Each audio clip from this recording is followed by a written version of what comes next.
Welcome to Friendeavor, the podcast, the weekly podcast where we explore the highs and lows of friendship with your hosts, Danielle and Kayla. As we journey through life, our friendships often evolve and change, ebb and flow, and sometimes even come to an end. Danielle and I are lifelong advocates for the power of friendship, and we are here to guide all of us through the many challenges and joys that come with building and maintaining strong, meaningful connections with those around us. Join us each week as we deep dive into the intricacies of friendship, from navigating conflicts to fostering new relationships and everything in between. With insightful interviews, personal anecdotes, and expert advice, Friendeavor is the perfect podcast for anyone looking to strengthen their bonds with the people they love. So, whether you are on the go, taking care of chores, or just settling in, get ready to explore the world of friendship on Friendeavor, the podcast. Hello, everyone, and welcome back to Friendeavor. I'm your host, Danielle, checking in. How is life going for you? What is new? How is everything flowing on your side of the world? We love to hear from you guys, so feel free to email us anytime, friendeavorpodcast@gmail.com, to let us know how you're doing. How are you, the listener, doing? Because just as much as you hear from us, we would love to hear from you. This week, I'm just diving right on in. Season opener with Tori was awesome, so go check that out if you have not already. But I don't foresee this episode being very long because like I said, I want to get to the point. I was reminded recently about how vitally important trust is. We've covered trust on the podcast before many times. I think our second ever episode was Why Does Trust Matter? And we've covered it on the YouTube channel, but mostly from the point of you being a trustworthy person, which is incredibly important. And I'm not walking back anything we said there, but tonight I want to focus on you knowing who to trust. It's so important, and it's helpful, even though sometimes it hurts. It's helpful to get a reminder from time to time that, hey, make sure you're vigilant. Make sure you're sharp with this. When the stakes are low and it really doesn't matter, if you just get a nice reminder or maybe an unpleasant reminder about why it's important, it can save you some heartache in the future. So we'll get into a little bit about the situation here in a few minutes, but mostly trust is the thing that builds your safety and connection. It guards your heart. It protects you from unpleasant situations. It protects you from being vulnerable, or maybe it allows you to be vulnerable. And sometimes you get to be so familiar with people that their familiarity, or how do you can't even pronounce that word, it feels like trust. Because you're able to have maybe serious conversations with them, or you have shared experience, that familiarity feels like trust. And again, I just want to reiterate, sometimes getting a unpleasant awakening reminder can save you from a very, very rude awakening down the road. So let's first cover the signs of someone that you can trust, okay? Consistency between words and actions. If they are saying and doing the same thing, that's probably someone who you can trust if those are positive things. If their words and actions are consistently negative, at least you can trust them to continue to be negative, but it's not someone that you maybe want to confide in. Someone whose words, they give you lip service and they back you up, but their actions are different than what their words are, that could be a sign of someone that you can't trust. Someone that you can't trust will respect your boundaries. If you share something with them, they'll know that you don't want it to be shared. They'll keep your confidence. They'll show up when it counts. And there's someone that I'm thinking of right now who has consistently showed up for me. We don't spend all of our free time together. We don't, we honestly, like for fun, we hang out maybe 3 or 4 times a year. But I know that she's always there for me. And she's proven over the years that I can confide in her, and it's not something that I have to like double down on or stress out about or I just know that I can count on her because she's always showed up when it mattered. And just like there's signs that you can trust people, there's also signs that you can't. And I started to tap into this because, again, this is such a recent, like a fresh thing in my mind.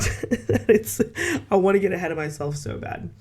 But red flags are your classic gossiping about others. If they're gossiping to you and you don't have that years and years of bonds of trust and love built up, I mean, gossip, I'm not saying that it's okay even when you are doing it with people you love and trust and all that stuff with years. But if it's someone that you don't, you would be a fool to think that they're not turning around and doing the same thing about you. And sometimes that can be your reminder. That can be your awakening. That something got back to you that they said. Maybe it could be totally inconsequential, but you know that they're talking about you when they said that they wouldn't. That's a red flag. Someone who's only around when they need something.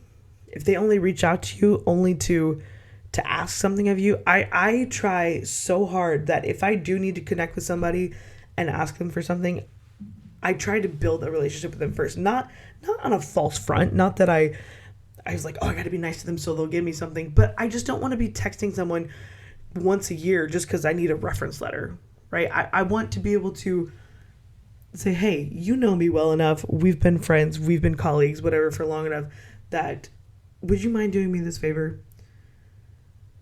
Because someone who's only nice to you when they need something, that's a red flag. That's not a consistent person. Someone who breaks their promises repeatedly, I mean, I would say 1 or 2 times is pretty rough as it is. But consistently, man, you'll just learn after a while, like, they're just not the same. They're not the same as that you are to them if you are showing the same or what you perceive to be the same amount of level of trust in that person. Another red flag, someone who makes you feel uneasy or second guess yourself, someone who does not build your confidence, or someone who will tear you down in front of other people. I know that I love to joke around and I love to, like, get little back and forth spats. It's never really serious to me. But I found that sometimes people everyone perceives the world differently, so I'm not going to discount that. But sometimes what is a friendly exchange or like a banter back and forth to me is like a serious thing to someone else or someone else's ally or whatever. They can get really bent out of shape about it. So someone who you thought that you knew that you could have exchanges with, just make sure you're guarding yourself, because you don't want to be offensive, but you also don't want to have people try to misconstrue your character just because they don't understand you. And that is easily done. So let's get into this example that kicked off this episode. There was someone who reached out to me to tell me that they had supported me in a decision. And it was, let me tell you something, when I say inconsequential, I mean it was unbelievably inconsequential. It has no lasting impact whatsoever. It was just something like, oh yeah, I'm in your corner. I get that. Okay. Their support would have meant just as much to me or not at all to me. Am I right? Like, this thing was so inconsequential that it does not matter, but they happen to side with me. Okay. Well, later on, the other party who had the other side that they had not supported was talking to them about it. And the person who had reached out to me to basically complain about that person was right there, backing him up, telling him about how I was out of line and I didn't know what I was doing and blah, blah, blah, whatever. And I was flabbergasted. And I shouldn't have been, because honestly, again, I say all this episode not to try to have any investigators figure it out or say anything about it, because I genuinely cannot stress enough how inconsequential this situation is. But it was a perfect, timely reminder for myself, for my boundaries, to protect my character, to make sure that I am not putting myself in vulnerable situations where I can be hurt or that I can hurt other people. It was a timely reminder that you need to, first and foremost, trust God to help you make decisions and to guide your life and to lead you, but also allow him to tell you and to guide you in who to trust. If someone is talking to you, if they go out of their way to talk to you about other people, 99,999 times out of 100,000 times, they will also do that about you to someone else. And it's very, very easy to get into this bubble of thinking, well, I don't really have any conflict with people. If they don't like me, whatever. But if someone is out there helping perpetrate that and you don't know it and you're just going on as if life is dandy and fine, you can find yourself blindsided by a conflict or by an accusation that you never saw coming just because you were not aware of who you were trusting. Now, is that going to happen all the time? Absolutely not. Especially in the church, it should not happen. Everyone should be loved. There should be no divisiveness. Unity above all. But unity starts with you making sure that you are putting yourself in situations where you are not going to cause disunity or be a receiver, if that makes sense, of disunity. So, Danielle, that's pretty depressing. You're a full-on adult and you're still having situations like that. Or, you're a kid. How are you still having situations like that? That's life. That is life. And in my young 29 years of life, I still need these reminders. And I hope that I actually, genuinely, I really hope that I continue to get these reminders just in inconsequential ways. I do not want to get a big old smack in the forehead of a reminder that I have been a bad steward with the trust of my life, So I don't mean for it to be depressing and a Debbie Downer, because there are steps. There are steps. And you know what?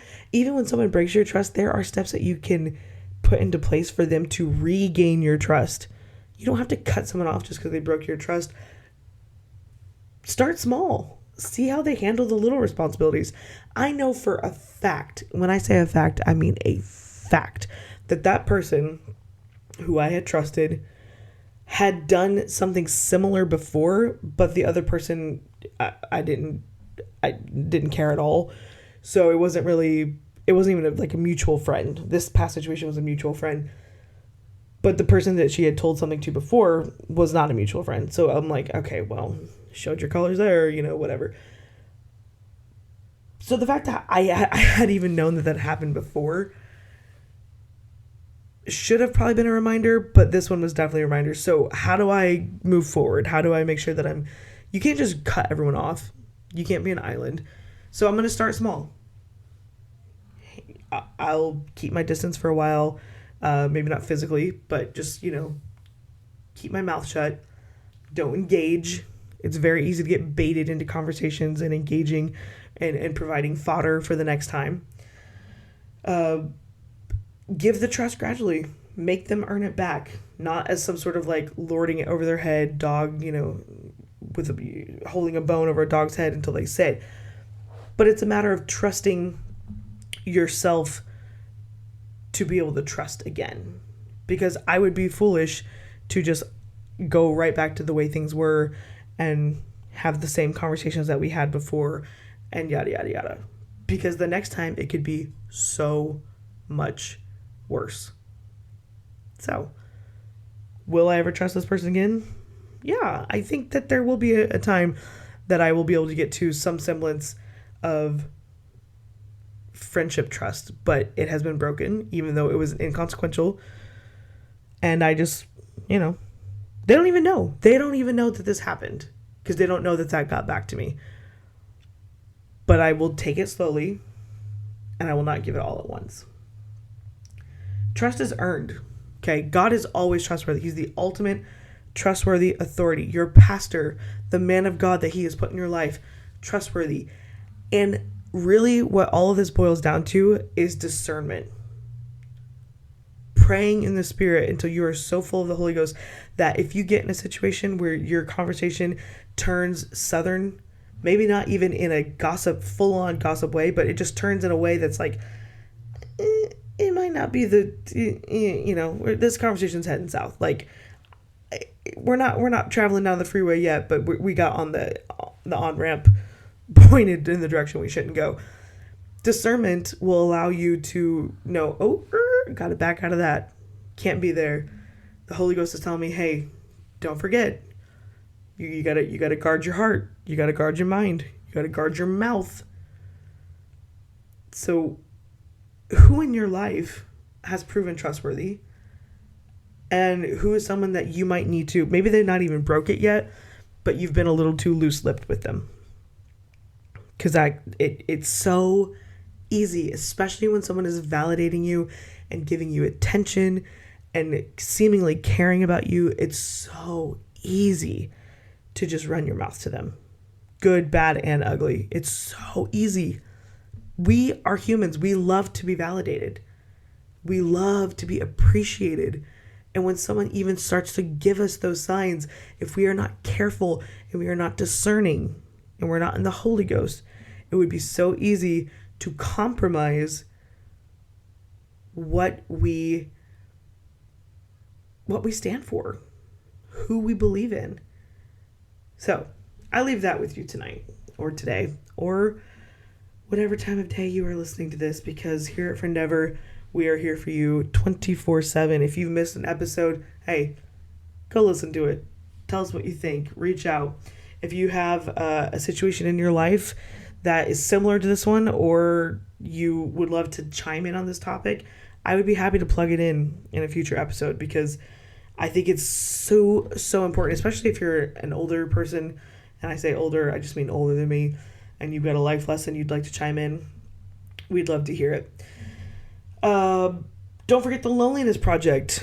It is for everyone. It is not just for single people or unmarried people, or previously married people. It's for anyone, married, widowed, divorced, single, dating, whoever you are, because the more data we can get on this project, the more a complete view of singleness and the apostolic movement, loneliness, not singleness, in the apostolic movement, we can provide a better, bigger scope of understanding. Thank you so much for hanging out with me this week. I look so forward to having more guests on. And hey, if you've got someone in mind that you think would make a good guest, that would be a good benefit to our Friendeavor listeners, let us know. Let them know. Ask if they would be interested, and we would love to have them on.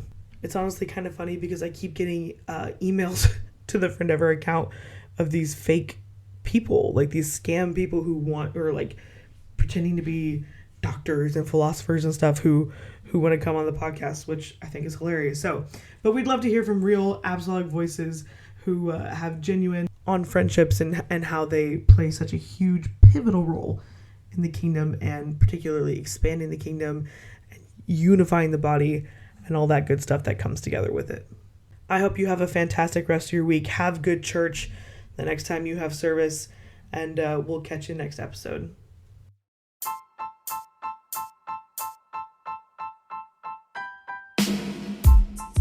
Thank you so much for listening to this week's episode of Friendeavor the podcast. Don't forget to subscribe wherever you get your podcasts. And if you enjoyed today's content, leave a review and share with a friend.